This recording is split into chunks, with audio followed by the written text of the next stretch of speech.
Oh my goodness. Delicious. You can taste the rosemary and the sage in my Pam's Prep all-purpose seasoning. Oh my goodness, you can taste everything in there. If you follow exactly what I tell you to do today, your turkey will be juicy, flavorful, amazing, and golden brown.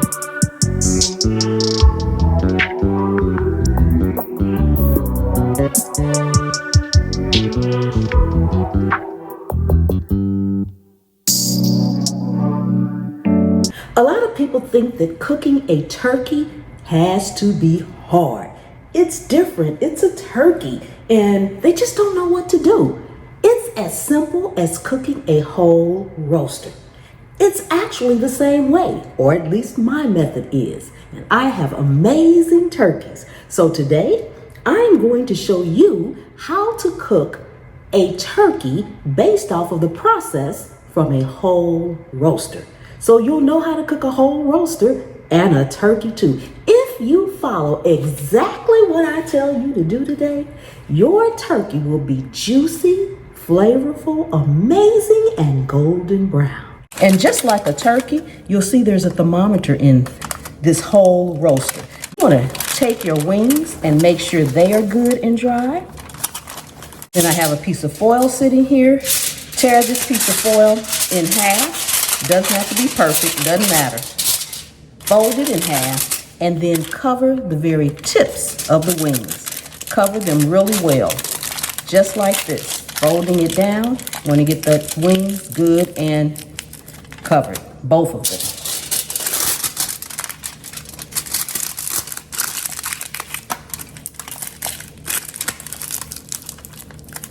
Now we're going to take our wings and tuck them up under the bird. Just like that, and just like that. We won't need to remove the wings anymore. We will be covering up the legs once we get ready to season her up and everything after she's good and dry. Okay, I'm going to put her in the refrigerator, and when it's time to finish her up and get her cooked, we will be back. If you are new to the channel, I'm Pam. Welcome, welcome, welcome to my kitchen. I'm going to bring you all up closer so you can see exactly what I'm doing. Okay, so here we have a 9-pound whole roaster, and most turkeys are at least 10 pounds. So we're right about at the exact same size. Now, my bird has been in the refrigerator overnight. You want to, now I wash my birds, all of my birds. If you don't want to wash yours, don't wash it, okay? But I'm washing mine, so I'm going to give you those instructions. I washed my bird. Then I patted my bird dry inside and out the best I could. Then I put it in the refrigerator uncovered so that the skin can dry out. The drier the skin is, the more crispier the skin will be, okay? Now, for the seasonings, I'm gonna go over everything we're going to use, and then I'm gonna tell you about the seasoning. First of all, you'll need some melted butter. Over here, I have, all of these herbs came from my garden. I have some fresh sage. I have some fresh rosemary. I also have some bay leaves, garlic, onion. This is dry thyme. Of course, I'm using some of my Pam's Prep all-purpose seasoning. We have Himalayan salt. I have a good size wedge of lemon. We have soy sauce. And we also have about 3/4 of a stick of butter, leaving it solid just like this, okay? So now, as far as the herbs and seasonings and things like that go, the only thing I put on the outside of my birds are melted butter and salt. And I'll tell you why. First of all, when you put the seasonings on the top, you may have a golden brown bird, but you're going to have it dotted with all these herbs and seasonings. And what you're doing is seasoning the outside of the bird. It's going to be on the skin, but deep down inside the breast and the legs, especially a turkey, which may be a little bit bigger, you're not going to really have that flavor. So I put my flavor on the inside because the skin, you just want it to be nice and crispy and a little bit of salty. So the first thing we need to do is put our seasonings on the inside. There's no really rhyme or reason as to how you put them in there. You just want to put them in there. You also want to keep some of all of your herbs for the outside of your pan when the juices run down. So we're going to start off with rosemary, putting the rosemary on the inside. Turn this around. You guys probably can see a little bit better. I am just stuffing it in there just like that. No rhyme or reason. Same thing with the sage. I'm just going to use one of these and I'm going to use the other ones for the outside of it. Same thing, 1 bay leaf. Some of these herbs are very, very strong and rich. And so therefore my paper towel is damp. So I'm wiping my hands off so I can get to my jarred seasonings.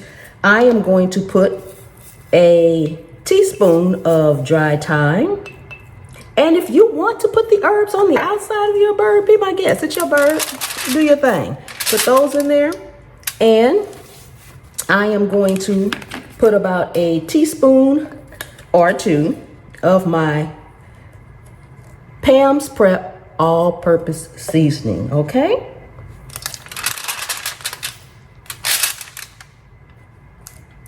Wipe my hand off. I'll have to clean off all my jars when I'm done, but that's okay. I'm usually by water when I'm doing this and I can just wash them off. Okay, set that aside. Now, we're also going to go in with some of our onion. And I kind of like to break my onion up just a little bit. Doesn't have to be much. Saving some for the outside as well. Go ahead, put that in there. And go ahead and push it in and stuff it in there, okay? The next thing we want to do is put a little soy sauce in here, okay?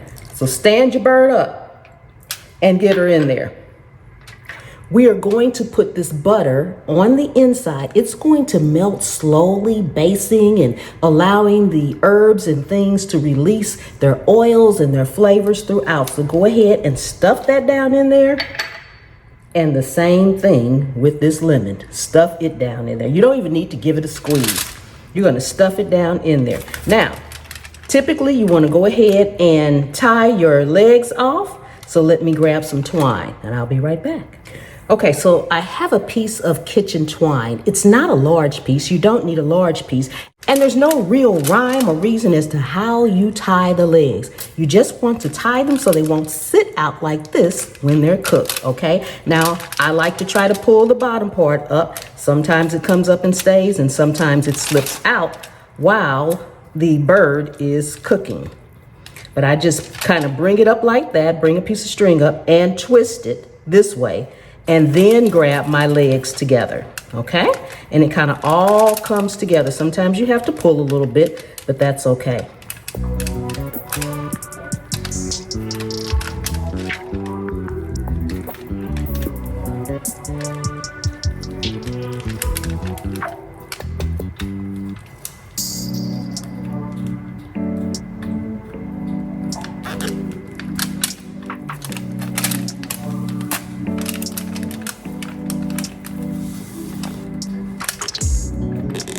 And I just simply kind of tie it in a knot. And you can use as large of a piece of string as you think you can work with.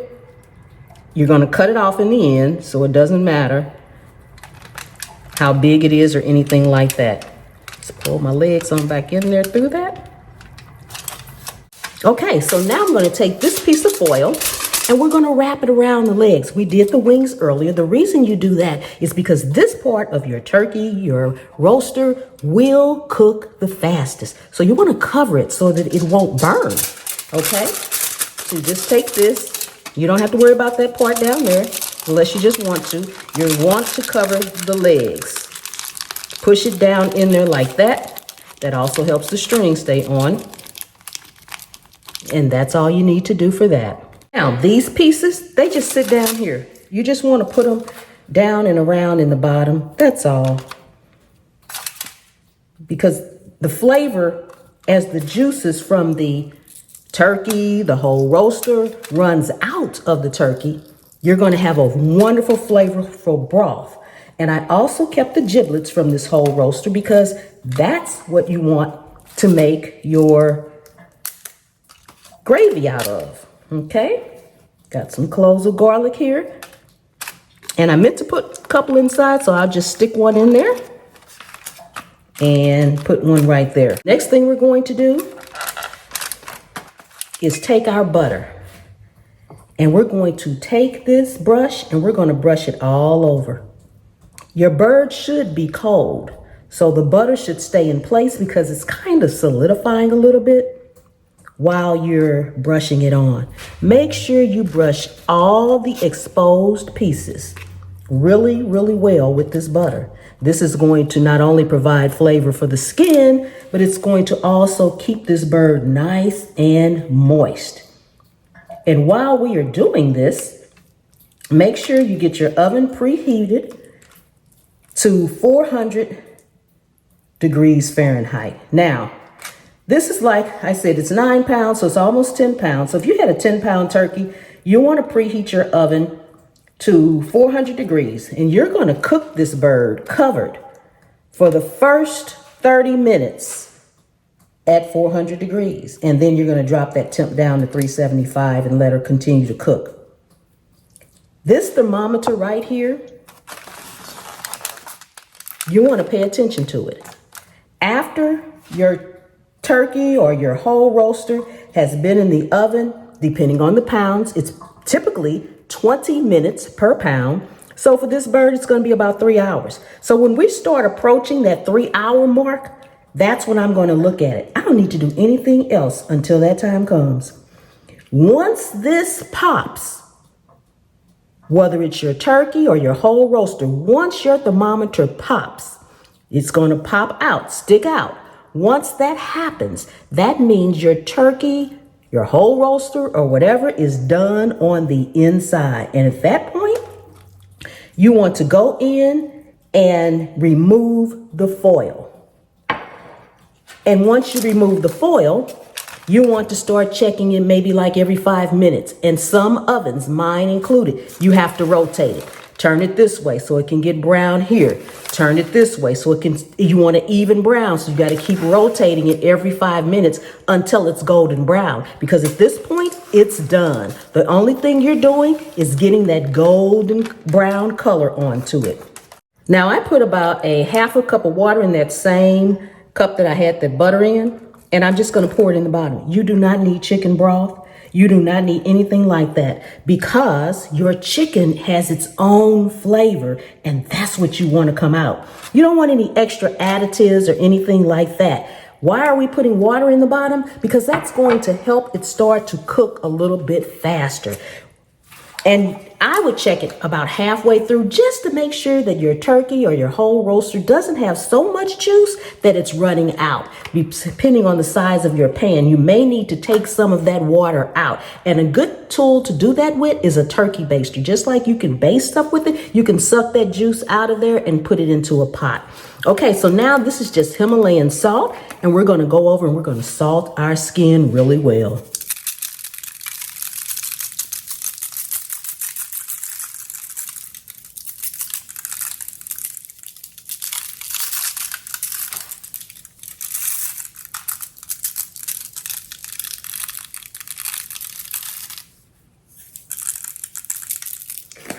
Okay, now we're going to cover her up, get her in the oven, and we'll be back. Once she pops, I'll pop in and let you see what she looks like. And then we will continue to make her nice and golden brown. When you cover it, try to cover it kind of loosely at the top.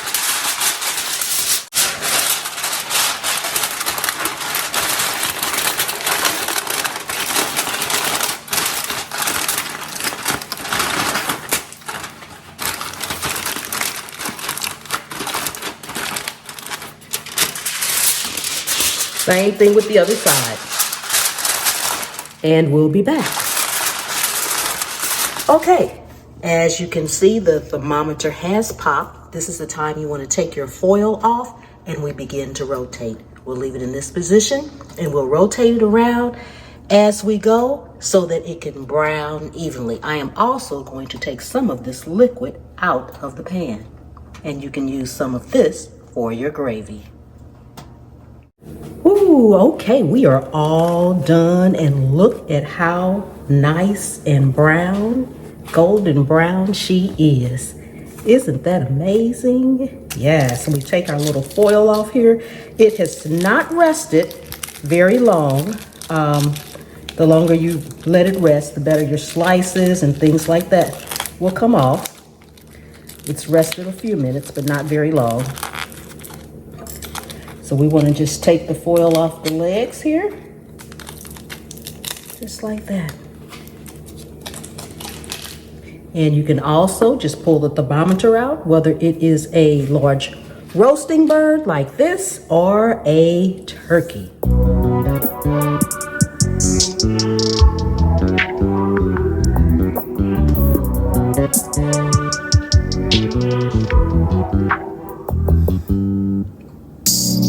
All right, so I'm going to carve her up just a little bit, carve some of her breasts off so that you all can see the inside and how nice and juicy it is. And we're getting ready to use this Log Life cordless electric knife, as you can see here. And it actually comes with 2 sets of blades. The smaller set is supposed to be for breads and things like that. This is supposed to be for carving. So this will be my first time using it. We will see just how it does. It also comes with a fork for safety so that you can actually hold down your meat, your poultry, or whatever you are carving with it. And to charge it, it has this little USB plug. So that's really neat and really handy. It's also lightweight, and I like it because it has a safety feature on it. You have to actually push this right here as well as this before it will actually work. So that's a nice safety feature if you have children or anyone around that you're concerned about. So I'm going to turn it this way and we're going to see how it does. Thank you all for sponsoring this video. Let's see here. Okay, I have to press this at the same time. Let's go.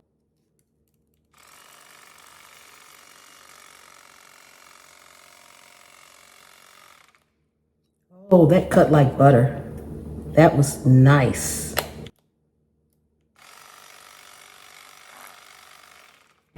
Ooh, look at that, look at that. Look how smooth that was. Oh my goodness.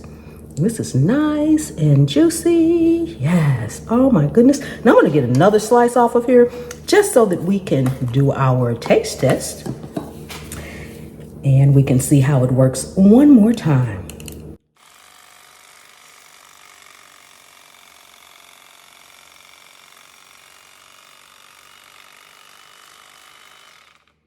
Oh, that's amazing. And the slice is nice and thin, just how I like it. Look at that, guys, and look how nice and juicy that is. Ooh, look at this beautiful bird and this nice thin slice. Okay, we are going to do our taste test. This smells amazingly delicious. Oh my goodness. If you are new to the channel, welcome, welcome, welcome. Thank you so much for coming in, hanging out with me today here in my kitchen. I really do appreciate each and every one of you all. Take a second and subscribe to the channel. Turn on the notification bell so you won't miss anything. I am that close to 1 million subscribers. Please help me get there. And for my returning subscribers, thank you so much for coming yet once again to spend time with me here in my kitchen. And channel members, thank you so much for your loyal, faithful support from the bottom of my heart. And if you are not a part of Pam's private pantry, what are you waiting for? Come on over and join the fun. Okay, this smells amazingly delicious. All the herbs and seasonings that I put in on the inside have resonated and come through while it was cooking as opposed to the outside. And you see what I meant when I said I wanted the top to be nice and gold and brown, so I didn't put all the herbs and things on the outside. Ooh, this smells so good. It's just falling apart. And this is a piece of breast. This is amazing. You can taste the rosemary and the sage in my Pam's Prep all-purpose seasoning.